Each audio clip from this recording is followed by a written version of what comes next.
I'm Dan Kimbrough, and this is Systemic, a podcast about race. I'm a diversity and inclusion advocate and trainer, educator, trained conflict mediator, and media producer with over 20 years of community building and diversity experience. From local communities to university campuses to corporate trainings, I've used my voice to bring people together and better understand each other. I'm also a Black man and father. Each episode of Systemic will explore new aspects of race and racism in America. We will look at where we've been, how we got here, how it affects us today, and how we can move forward. The aim is to educate and explain the intertwining of race as a systemic part of American history and culture. We hope that each episode enlightens and drives you to help work towards an anti-racist future.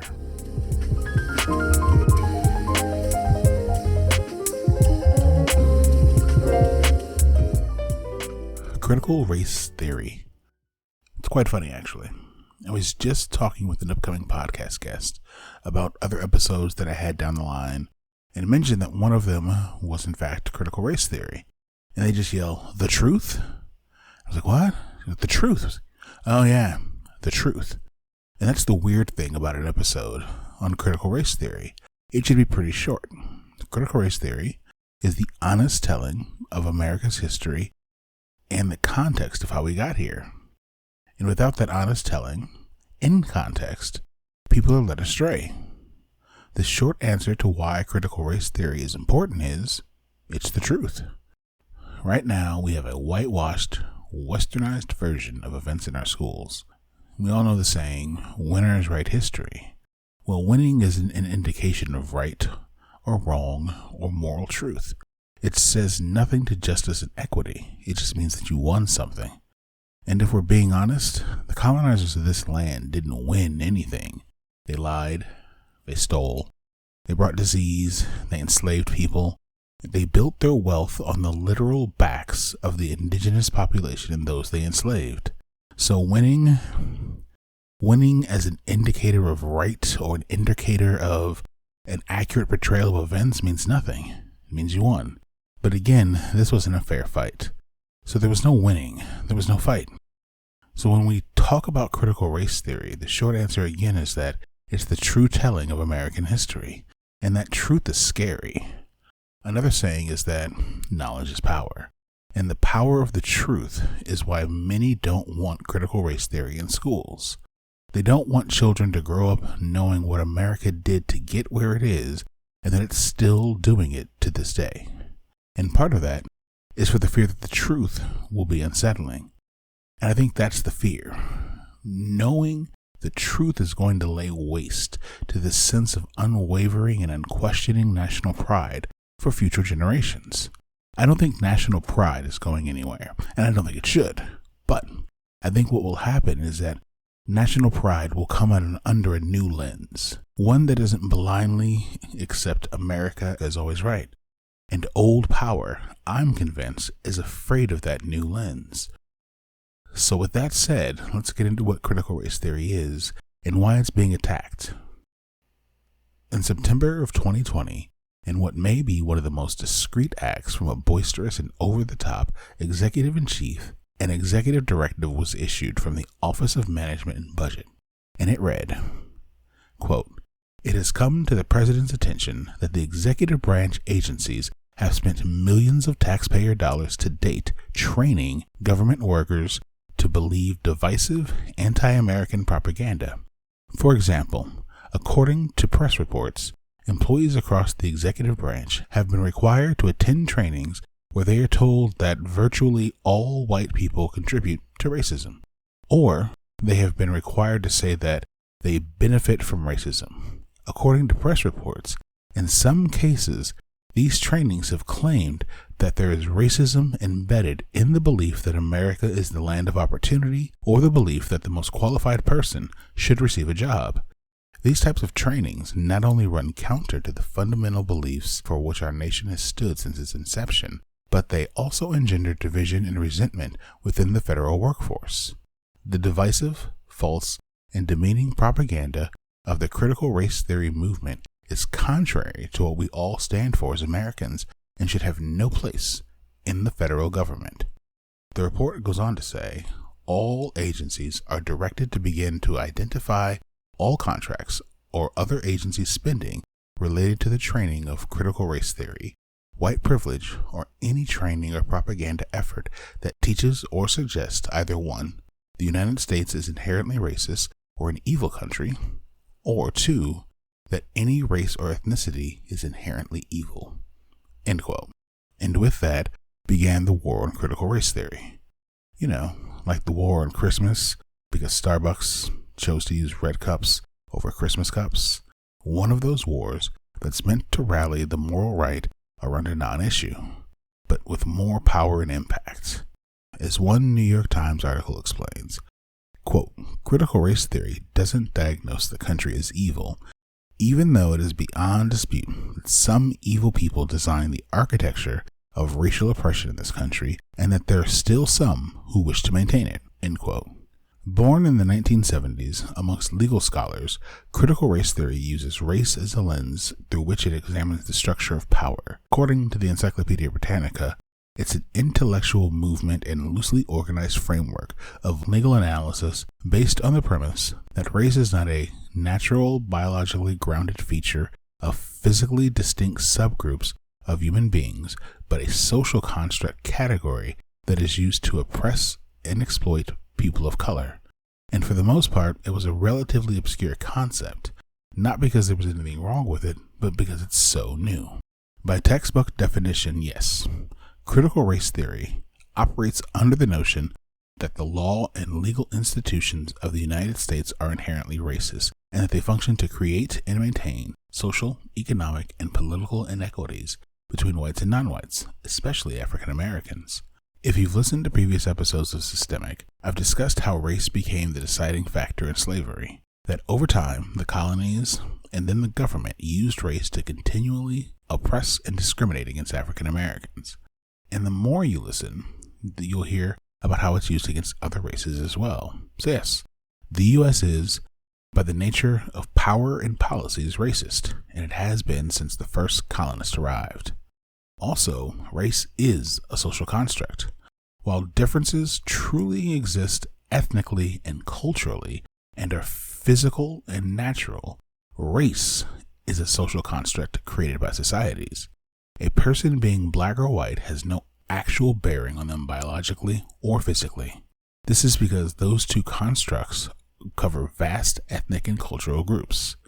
Think of it this way. Your DNA test doesn't tell you what race you are because it can't. Race isn't a genetic marker. The test can tell you what regions your family come from and the traits of those individuals and ethnicities. Someone with a dominant French background and someone with a dominant Swedish background are both white, but there are specific differences ethnically between someone French and Swedish. And if either of them have any African ancestry, well, we'll talk about the one-drop rule in another episode.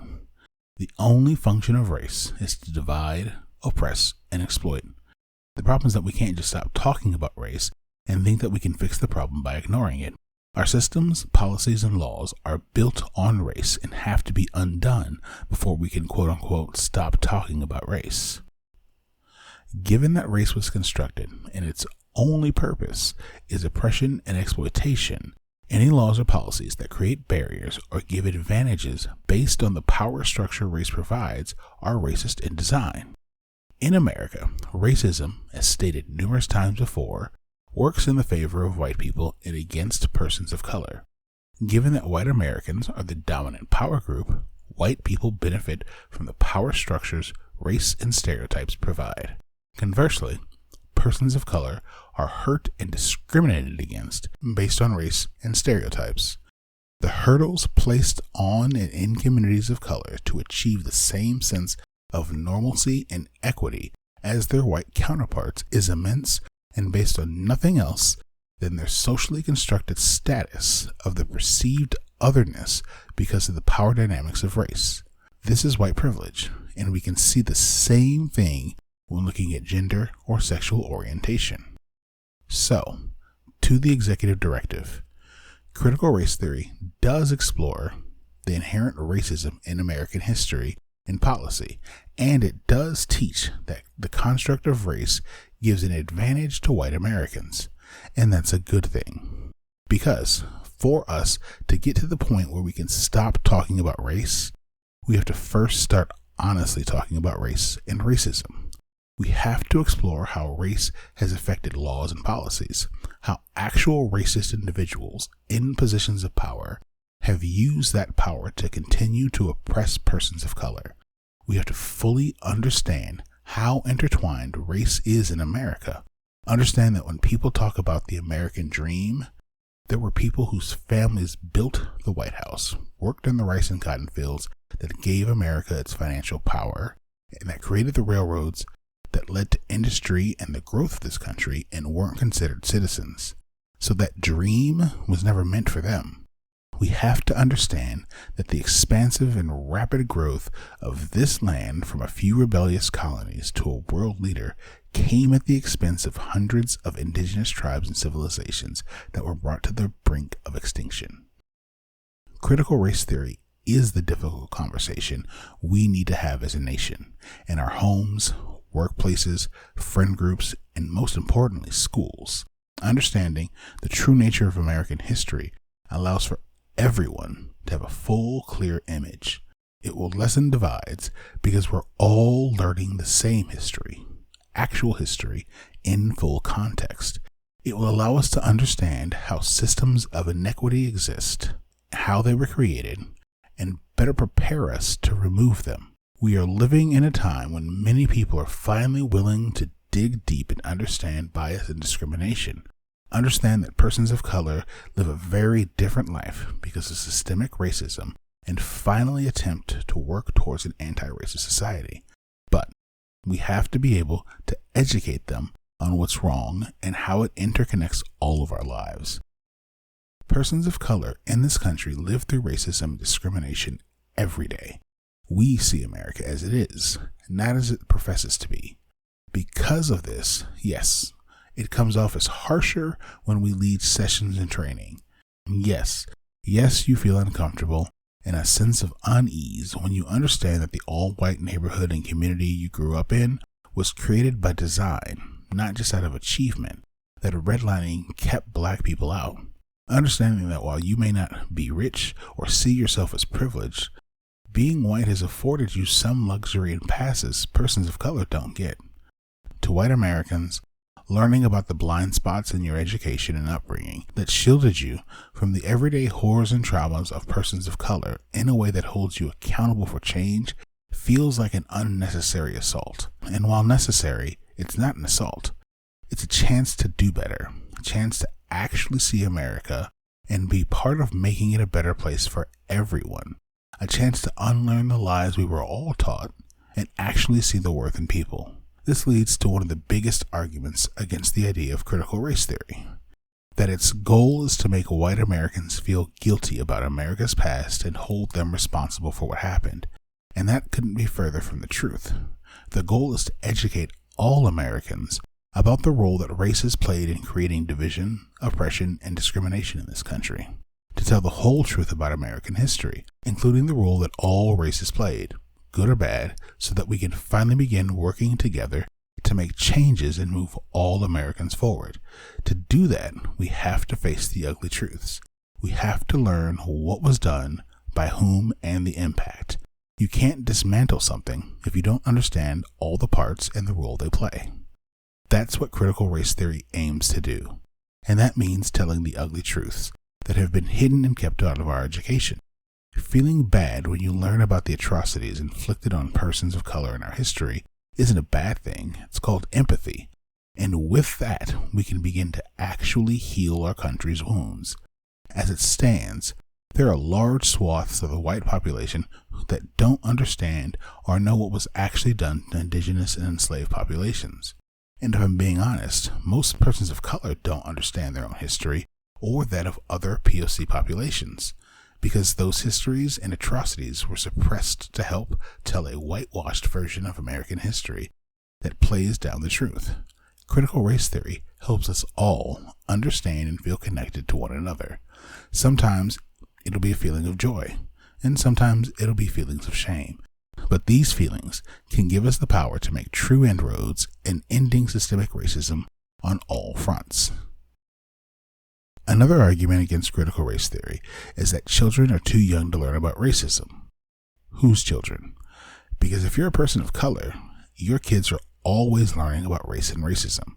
As parents of color, we are continuously having to have discussions about race, America, and history.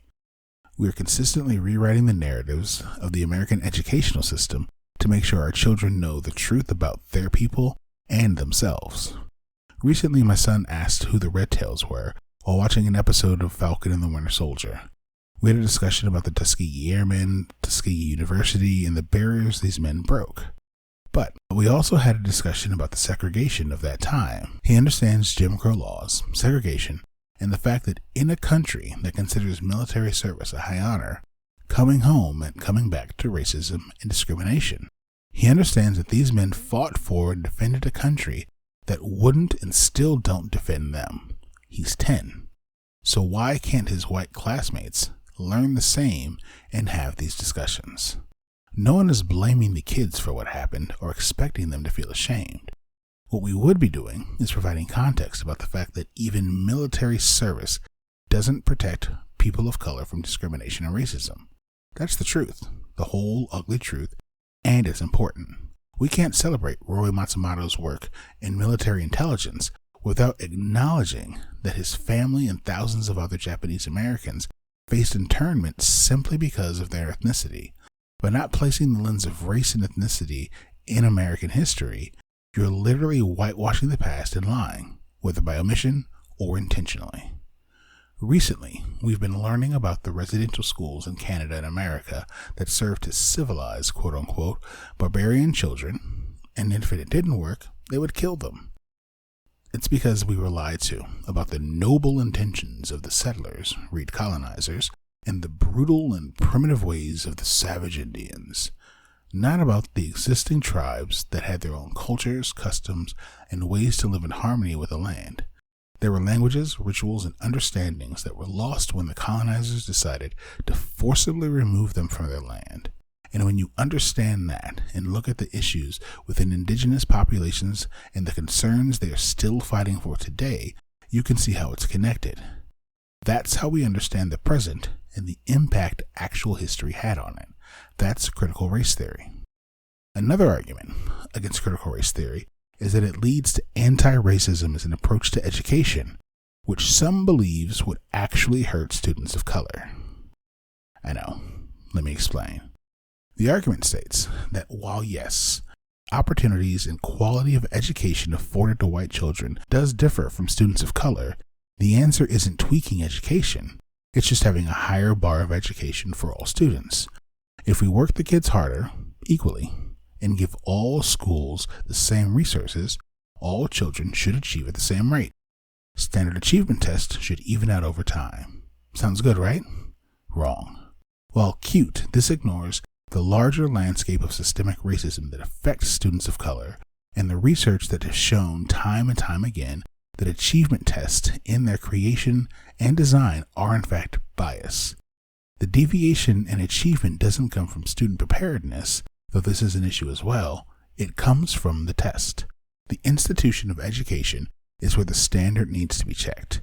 In an article from the Fordham Institute, they try to argue that colorblindness was the goal of Martin Luther King Jr., and that if we remove race from the classroom, we can achieve his dream.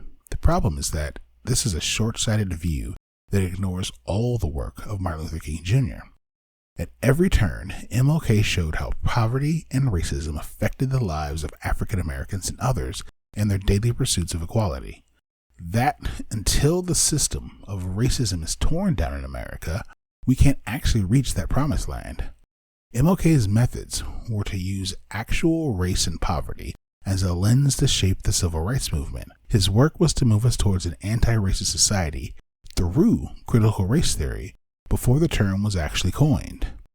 The Fordham article, and others like it, go on to link anti-racism in schools as the problem for low test scores amongst students of color.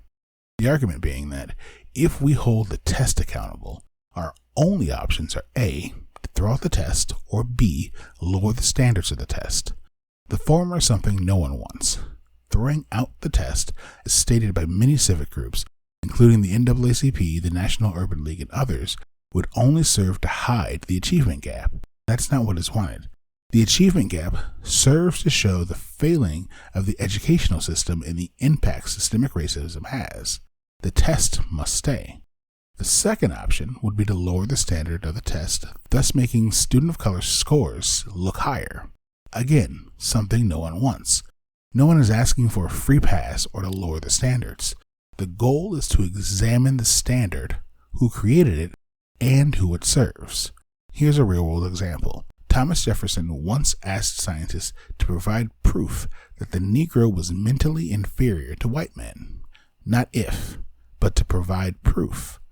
So they did, and it was accepted as the truth. No one examined the motives or the methods. They just accepted the results. This argument about applying critical race theory to education and working towards anti-racism in the classroom, when laid out in this binary method, seems convincing. The problem is that it overlooks the actual goals. If the tests show bias, either the test is wrong or something is wrong with the test taker. For years, we've operated under the assumption that the test is correct and that students of color have been the problem. What if we rework the test without lowering the standards of education? As it stands, the Western white standard of education is the bar. If we decolonize education and take the focus off of white is right and re-examine how we are teaching and testing, we can become anti-racist and level the field for all students. That's not lowering the standard. That's examining who decided what the standard is and how we accepted it. And if it's flawed, fixing it. By removing the trope of good white people and bad black and brown people from how we see history and using critical race theory to view what happened, how it happened, to whom it happened, and why it happened, we can begin to tell the truth to everyone and work together collectively to move past racism. There's a fear that in an educational setting, this approach will lead to white students feeling uncomfortable about the past actions of their ancestors. We learn through cognitive dissonance. Being made uncomfortable and questioning how we see the world around us is how we develop as babies and toddlers. It's how we learn from day one. Most children of color feel uncomfortable throughout their educational process for a myriad of reasons. And if you think I'm going to say black kids are uncomfortable, so why can't white kids be uncomfortable too, you're wrong. The reason many students of color are uncomfortable when we quote-unquote teach history is that we teach it separate from the present. We teach slavery ended with emancipation. The KKK popped up for a bit, but they were defeated by a civil rights leader, Martin Luther King Jr. And if you went to a semi-decent school, you may have covered some Jim Crow laws. But that's it.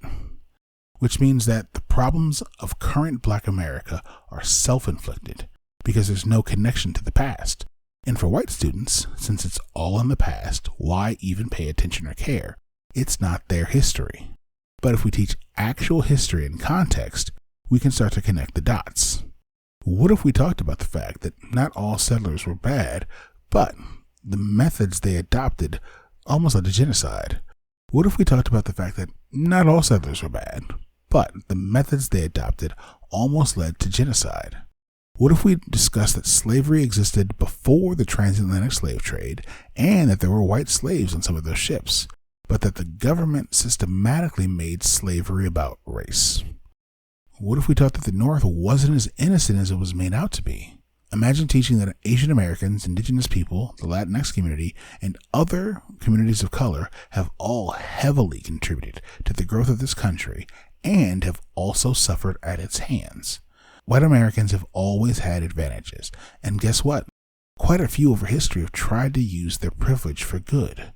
There are a lot of atrocities that have occurred in the name of race in this country, and if we openly discuss them together and learn our shared history, the uncomfortableness that will inevitably arise will be one that leads to learning and understanding.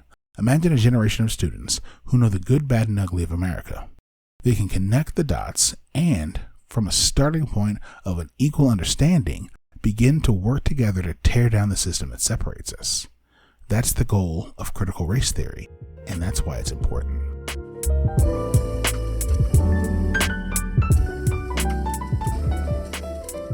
Thank you for listening to Systemic. This podcast aims to create a community of change and can only do so through your support. Please make sure you subscribe and follow wherever you listen to podcasts. And if you would, head over to Apple Podcasts to rate and leave a review. The more you share and review Systemic, the more our community of change can grow. Another way you can help is supporting Systemic on Patreon. Your contributions will allow the podcast to expand and give you the opportunity to support Systemic offline. Thank you again for listening and your support. Systemic is a production and passion of Park Multimedia. And remember, to solve any problem, you must first acknowledge it exists.